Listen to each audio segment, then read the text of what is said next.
Assalamualaikum warahmatullahi wabarakatuh. Perkenalkan, nama saya Muhammad Arisanto dengan NIM D1F1200010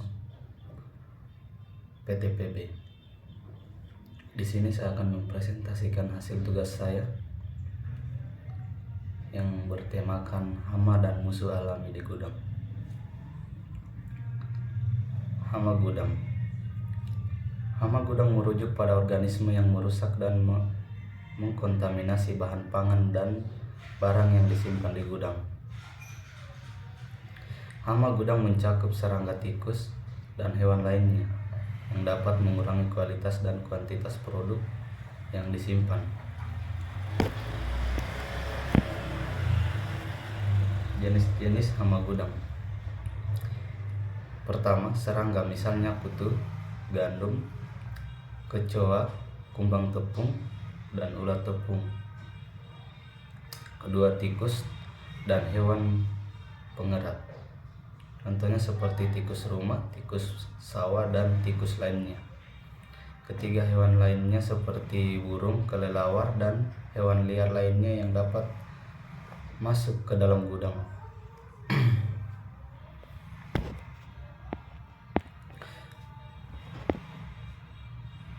Adapun cara proses pengendalian hama gudang. Yang pertama, pengendalian hama gudang bertujuan untuk mencegah kerusakan pada bahan pangan dan barang serta menjaga kebersihan dan keamanan gudang. Kedua, metode pengendalian hama gudang meliputi penggunaan pestisida, fumigasi, sanitasi gudang, penggunaan perangkap, dan pengendalian musuh alami. Teknologi pengendalian hama. Yang pertama, teknologi pengendalian hama gudang terus berkembang untuk meningkatkan efektivitas dan efisiensi pengendalian. Kedua, beberapa teknologi yang digunakan meliputi monitoring digital, yaitu penggunaan sensor dan pemantauan otomatis untuk mendeteksi keberadaan hama. Selanjutnya, pengendalian berbasis data, penggunaan analisis data dan kecerdasan buatan untuk memprediksi dan mengendalikan hama. Selanjutnya, sistem fumigasi terkendali, yaitu penggunaan teknologi terbaru dalam fumigasi untuk mengendalikan hama secara efektif. Fumigasi untuk pengendalian hama gudang.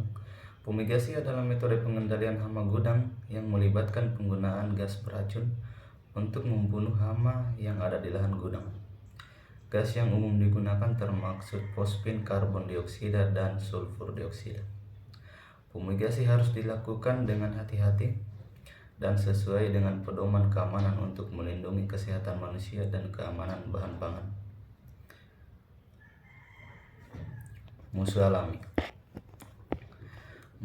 Musuh alami gudang adalah organisme yang secara alami memangsa atau mengendalikan populasi hama gudang tanpa campur tangan manusia. Penggunaan musuh alami sebagai metode pengendalian hama gudang disebut juga dengan pengendalian biologis.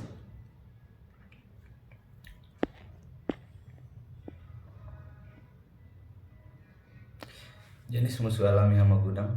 Yang pertama, predator, yaitu organisme yang memangsa dan mengkonsumsi hama gudang. Contoh predator adalah kumbang pengganggu, laba-laba, dan beberapa jenis serangga pemangsa lainnya. Yang kedua, parasitoid. Contohnya seperti organisme yang hidup pada dalam tubuh hama gudang dan menghasilkan keturunan dengan cara mematikan inangnya.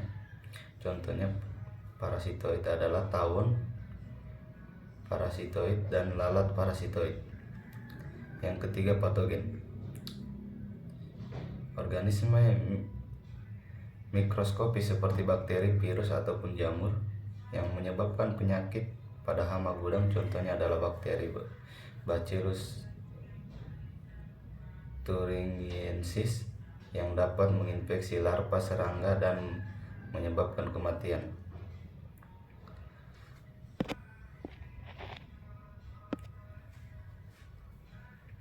Selanjutnya, Manfaat menggunakan musuh alami.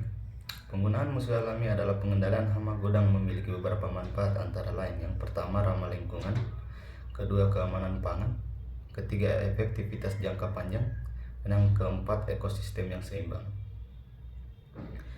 Kesimpulan: hama gudang merupakan ancaman serius bagi bahan pangan dan barang yang disimpan di gudang.